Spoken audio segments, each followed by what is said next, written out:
خبیب رضی اللہ عنہ اور زید رضی اللہ عنہ کی شہادت کے بعد خالد بن ولید کے دل میں ابو سفیان اور اس کی بیوی ہند کے خلاف ناپسندیدگی پیدا ہو گئی تھی۔ خالد نے اپنے آپ سے کہا، یہ جنگجوؤں کو زیب نہیں دیتا۔ ایک روز وہ ان سرداروں کی محفل میں بیٹھا تھا جو رسول خدا صلی اللہ علیہ وسلم کے ان 2 اصحاب کے قتل کے خلاف تھے۔ خالد بن ولید نے ان سے پوچھا، کیا تم سب جانتے ہو کہ مارے جانے والے یہی 2 نہیں بلکہ 6 مسلمان تھے؟ ایک نے جواب دیا، یہ شارجہ بن مغیث کا کام ہے، وہ ان 6 مسلمانوں کو دھوکے سے پھندے میں لایا تھا۔ خالد بن ولید نے کہا، اور اس کے پیچھے مکہ کے یہودیوں کا دماغ کام کر رہا ہے، اور اس میں یوحاوا یہودن نے 2-3 اور یہودی لڑکیاں ساتھ لے جا کر اپنے اور ان کے حسن کا جادو چلایا۔ یوحاوا جادوگرنی ہے۔ ایک سردار نے کہا، وہ بھائی کو بھائی کے ہاتھوں ذبح کروا سکتی ہے، کیا یہ خطرہ نہیں کہ یہودی ہمیں بھی ایک دوسرے کا دشمن بنا دیں گے؟ ایک اور سردار نے کہا، نہیں۔ ایک بوڑھے سردار نے کہا، وہ محمد کے اتنے ہی دشمن ہیں جتنے ہم ہیں۔ یہودیوں کا مفاد اس میں ہے کہ وہ ہمارے اور مسلمانوں کے درمیان دشمنی اتنی پکی اور اتنی شدید کر دیں کہ ہم مسلمانوں کا نام و نشان مٹا دیں۔ ایک سردار نے کہا، ہمیں یہودیوں پر شک نہیں کرنا چاہیے، بلکہ ضرورت یہ ہے کہ ہم یہودیوں کو مسلمانوں کے خلاف زمین کے نیچے استعمال کریں۔ خالد بن ولید نے کہا، لیکن ایسے نہیں جیسے شارجہ نے کیا، اور ایسے بھی نہیں کہ جیسے ابو سفیان اور اس کی بیوی نے کیا۔ بوڑھے سردار نے پوچھا، کیا تم جانتے ہو کہ یوحاوا مکہ کے چند ایک یہودیوں کے ساتھ مدینہ چلی گئی ہے؟ پھر خود ہی جواب دیا، وہ مدینے اور ارد گرد کے یہودیوں اور دوسرے قبائل کو مسلمانوں کے خلاف ابھاریں گے۔ اسلام کے فروغ سے وہ لوگ خود خطرہ محسوس کر رہے ہیں۔ اگر محمد صلی اللہ علیہ وسلم کا عقیدہ پھیلتا چلا گیا اور میدان جنگ میں محمد صلی اللہ علیہ وسلم کے پیروکاروں کا جذبہ یہی رہا جو ہم دیکھ چکے ہیں، تو خدائے یہودا کا سورج غروب ہو جائے گا۔ خالد بن ولید نے کہا، لیکن یہودی لڑنے والی قوم نہیں، وہ میدان جنگ میں ہمارا ساتھ نہیں دے سکتی۔ ایک اور سردار نے کہا، مسلمانوں کے لیے وہ میدان جنگ میں زیادہ مہلک ثابت ہوں گے، وہ اپنی یوحاوا جیسی دلکش لڑکیوں کے ذریعے مسلمان سرداروں اور سالاروں کو میدان جنگ میں اترنے کے قابل نہیں چھوڑیں گے۔ یوحاوا کا کردار خالد بن ولید نہیں بھلا پا رہے تھے، اور 4 برس پرانی باتیں انہیں سنائی دے رہی تھی۔ وہ مدینے کی طرف چلے جا رہے تھے اور احد کی پہاڑی اوپر اٹھتی چلی آ رہی تھی۔ پھر وہ پہاڑی ان کی نظروں سے اوجھل ہونے لگی۔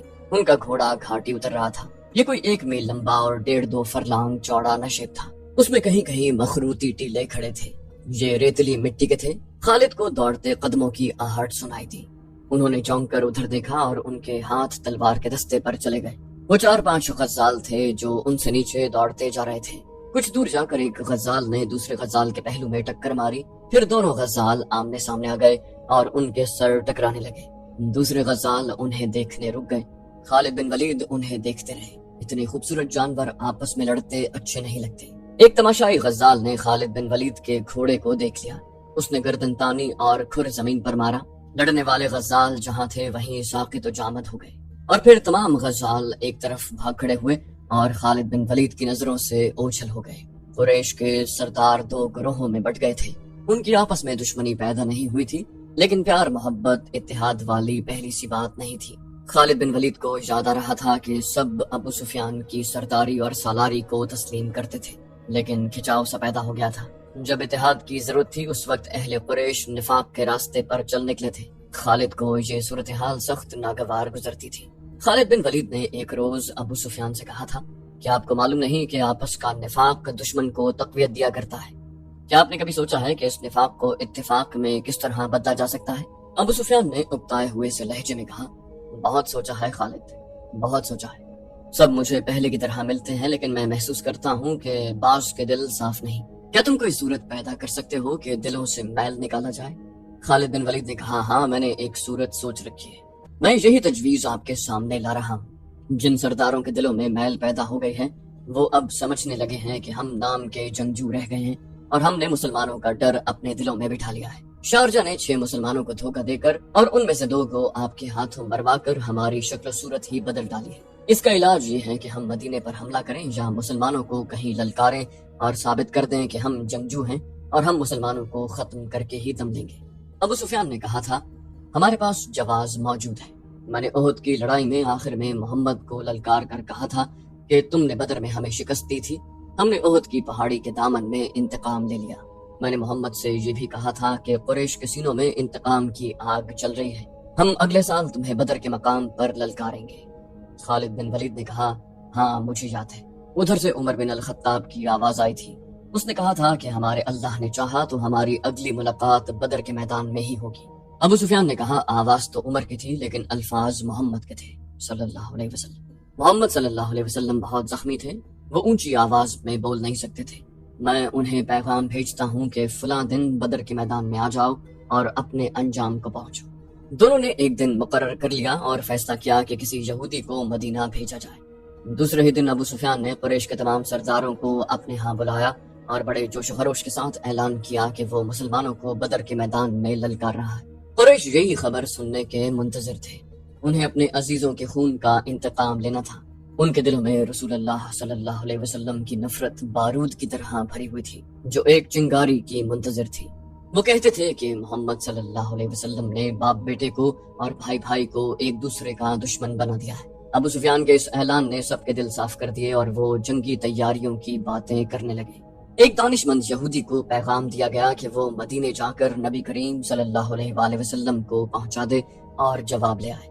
خالد بن ولید کو یاد آ رہا تھا کہ وہ اس روز کس قدر مطمئن اور مسرور تھا۔ قریش کے سرداروں کے دلوں میں جو تقدر پیدا ہو گیا تھا وہ صاف ہو گیا۔ خالد بن ولید بڑ ہانکنے والا آدمی نہیں تھا، لیکن اس نے تہیہ کر لیا تھا کہ رسول خدا صلی اللہ علیہ وآلہ وسلم کو اپنے ہاتھوں سے قتل کرے گا۔ یہودی ایلچی جواب لے کر آ گیا۔ رسول اللہ صلی اللہ علیہ وسلم نے ابو سفیان کی للکار کو قبول کر لیا تھا۔ لڑائی کا جو دن مقرر ہوا وہ مارچ 626 عیسوی کا ایک دن تھا، لیکن ہوا یوں کہ سردیوں کے موسم میں جتنی بارش ہوا کرتی تھی اس سے بہت کم ہوئی۔ اس کا نتیجہ یہ ہوا کہ یہ موسم تقریباً خشک گزر گیا اور مارچ کے مہینے میں گرمی اتنی زیادہ ہو گئی جتنی اس کے 2-3 ماہ بعد ہوا کرتی تھی۔ ابو سفیان نے اس موسم کو لڑائی کے لیے موزوں نہ سمجھا۔ اس یاد نے خالد بن ولید کو شرمسار سا کر دیا۔ وجہ یہ ہوئی تھی کہ ابو سفیان موسم کی گرمی کا بہانہ بنا رہا تھا۔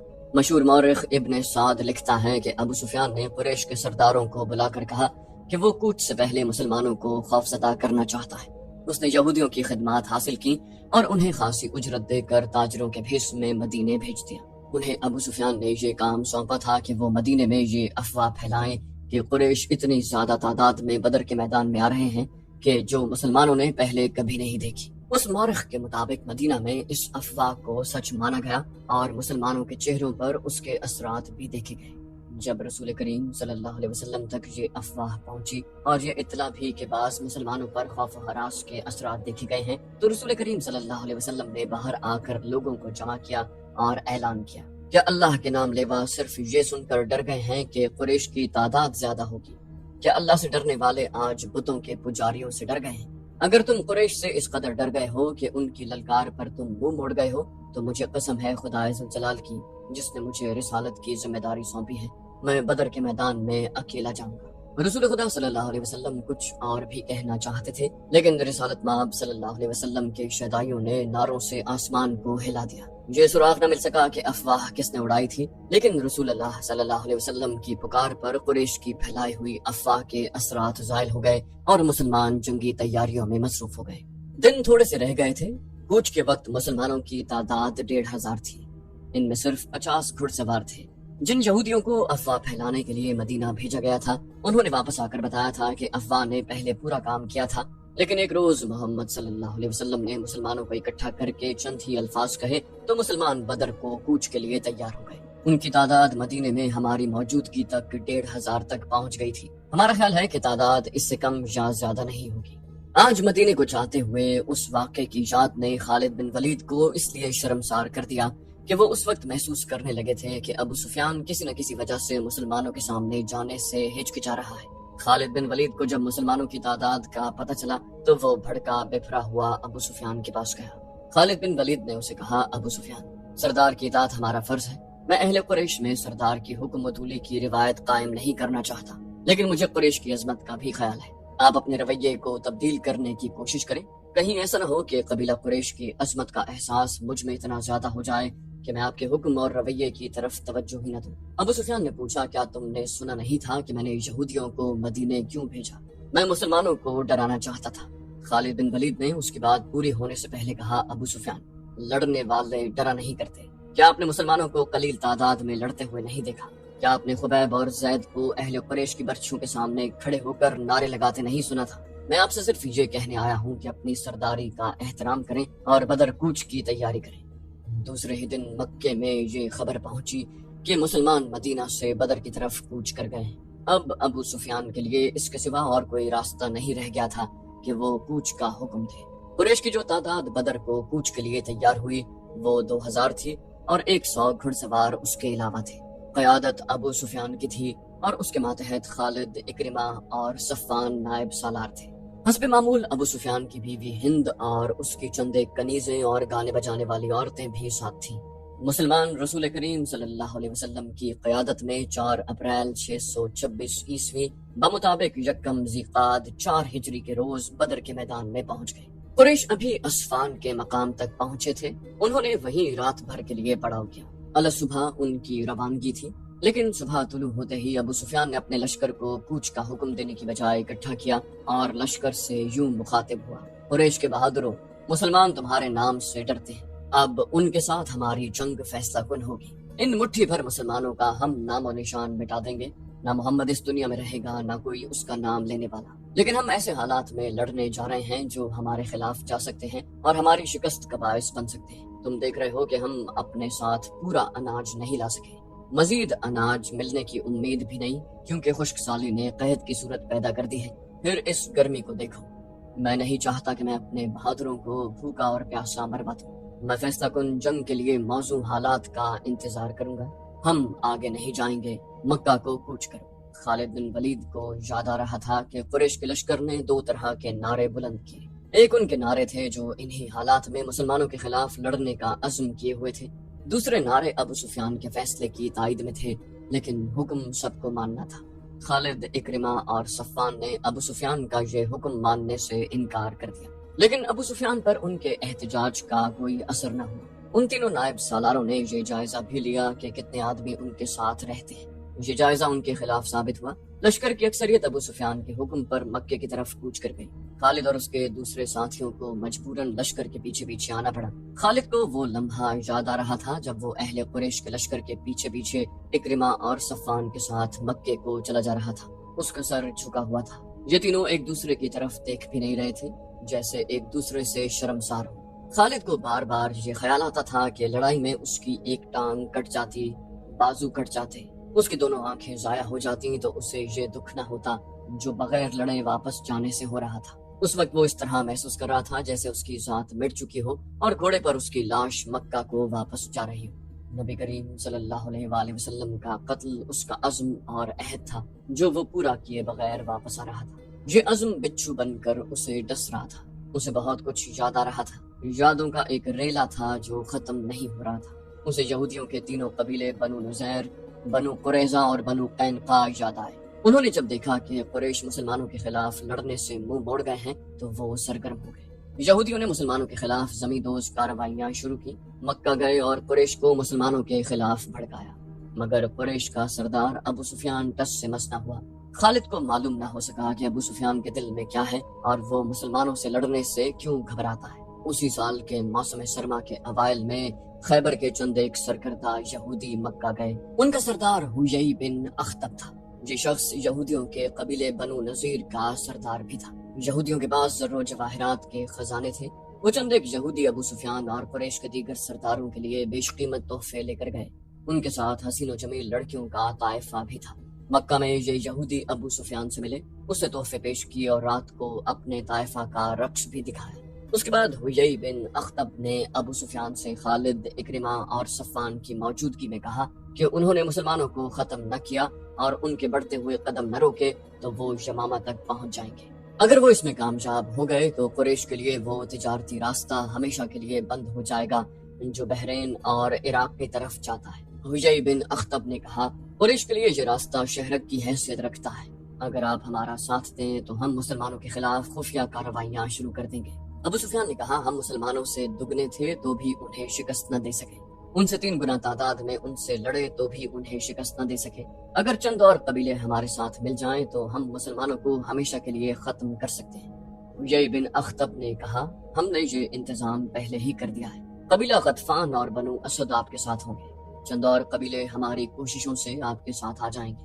خالد بن ولید کو کیا کچھ یاد نہ آ رہا تھا۔ 3-4 سال پہلے کے واقعات انہیں ایک روز پہلے کی طرح یاد تھے۔ اسے ابو سفیان کا گھبرایا چہرہ اچھی طرح یاد تھا۔ خالد جانتا تھا کہ یہودی اہل قریش کو مسلمانوں کے خلاف صرف اس لیے بھڑکا رہے ہیں کہ یہودیوں کا اپنا مذہب اسلام کے مقابلے میں خطرے میں آ گیا تھا، لیکن انہوں نے ابو سفیان کو ایسی تصویر دکھائی تھی جس میں اسے مسلمانوں کے ہاتھوں تباہی نظر آ رہی تھی۔ دوسری طرف خالد، اکرمہ اور صفوان بن امیہ نے ابو سفیان کو سر اٹھانے کے قابل نہ چھوڑا۔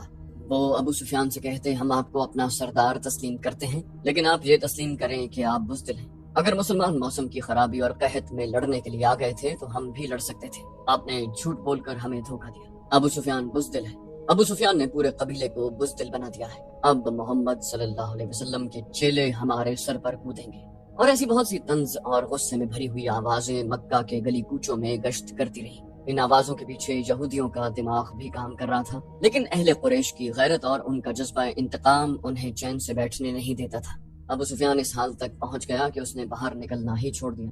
خالد کو وہ دن یاد آیا جب اسے ابو سفیان نے اپنے گھر بلایا تھا۔ خالد بن ولید کے دل میں ابو سفیان کا وہ احترام نہیں رہ گیا تھا جو کبھی ہوا کرتا تھا۔ وہ بادل نخواستہ صرف اس لیے چلا گیا کہ ابو سفیان اس کے قبیلے کا سردار ہے۔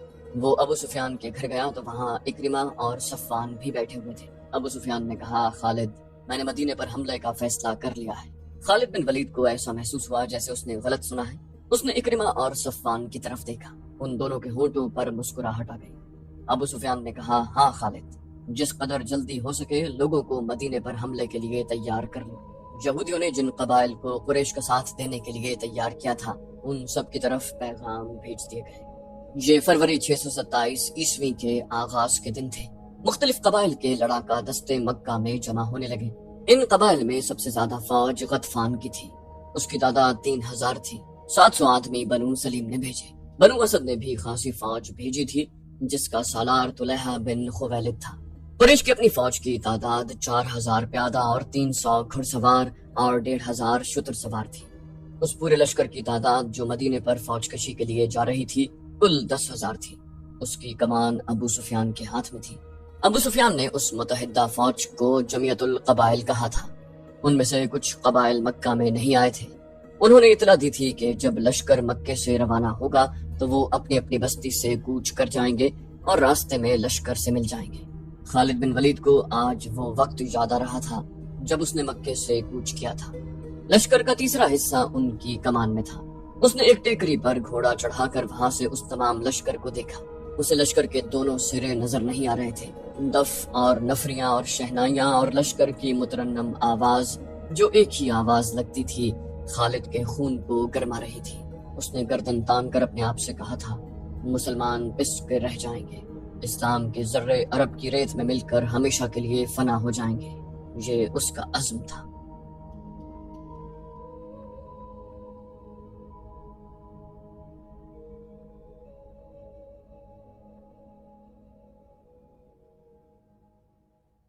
تو دوستو یہ تھی ہماری آج کی ایپیسوڈ۔ امید کرتے ہیں آپ کو ہماری ایپیسوڈ پسند آئی ہوگی۔ جانے سے پہلے اس ویڈیو کو لائک، شیئر اور کامنٹ کرنا مت بھولیے، اور اگر آپ ہمارے چینل پر نئے ہیں تو اسے سبسکرائب کیجیے اور بیل آئیکن پر کلک کیجیے تاکہ آپ کو تمام ویڈیوز فوراً ملتی رہیں۔ اگلی ویڈیو تک کے لیے اپنا خیال رکھیے۔ اللہ حافظ۔